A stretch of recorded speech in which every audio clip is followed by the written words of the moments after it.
देवी तर सर्वांची असते, माझी एकट्याची देवी कशी असेल. देवी या समस्त महाराष्ट्राची, समस्त हिंदू बांधवांची, काय सगळ्या भारतीयांची असं मी म्हणतो. आणि नवरात्रोत्सव एक ऊर्जा शक्ती देणार आहे. आणि ते सकाळी नवरात्रोत्सव सुरू झाला, उशिरा झोपलो तरी लवकर एक जी देवीची मजा, सगळी महापूजा, देवीचं सगळं जे अभ्यंगस्नान, आता घटस्थापना होणार आहे काही मिनिटांमध्ये. आणि हा एक ऊर्जादायी, प्रेरणादायी, दरवर्षीचा काय प्रत्येक क्षणाचा हा प्रसंग असतो. त्याचा अनुभव आम्ही सातत्याने घेत असतो. ही देवी म्हणजे या संभाजीनगरचं एक आराध्य दैवत आहे.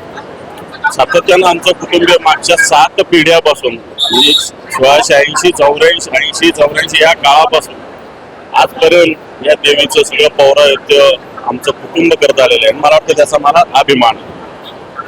कसे असतील 10 दिवस?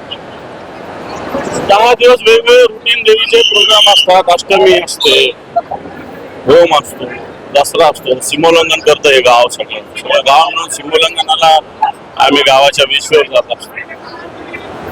वेगवेगळे उत्सव असतात, देवीचे पाठ असतात, देवीचं रोजच्या अलंकाराची पूजा असते.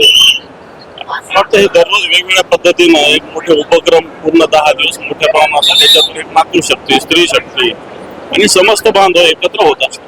देवी म्हणजे दुर्जनाचं नाव असे गणित आहे. पॉलिटिकल कसं बघतो, काय पाहतो?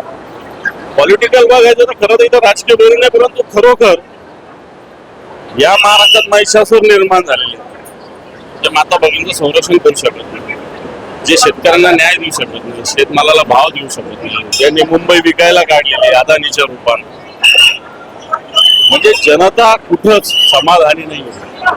आणि मग अशा अर्थानं ज्या वेळेस पृथ्वीवर अशा पद्धतीनं महिषासूर वास करायला लागतो, तर त्याचं निर्दालन करण्याची शक्ती आई भवानी कोणाला देत असते.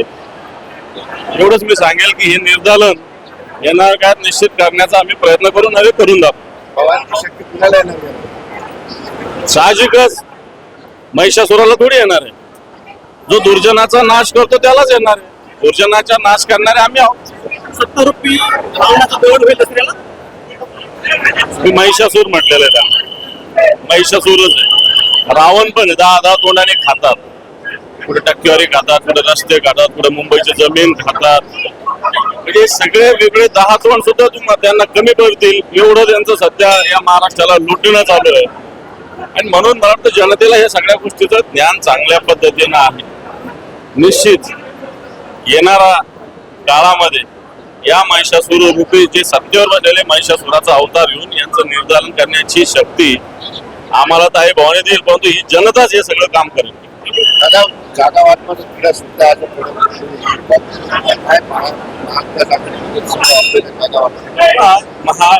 जागा वाटपाचा तिढा सुटला म्हणजे आमच्यामध्ये कोणतेही वाद नाही.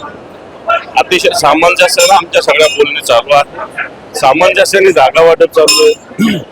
इथे एखाद्या जागेवर मेरिटनुसार आम्ही निर्णय घेतो. म्हणून येणाऱ्या काळात मला वाटत नाही की दसऱ्याच्या आधीच या सगळ्या गोष्टी अतिशय सुस्पष्ट होतील.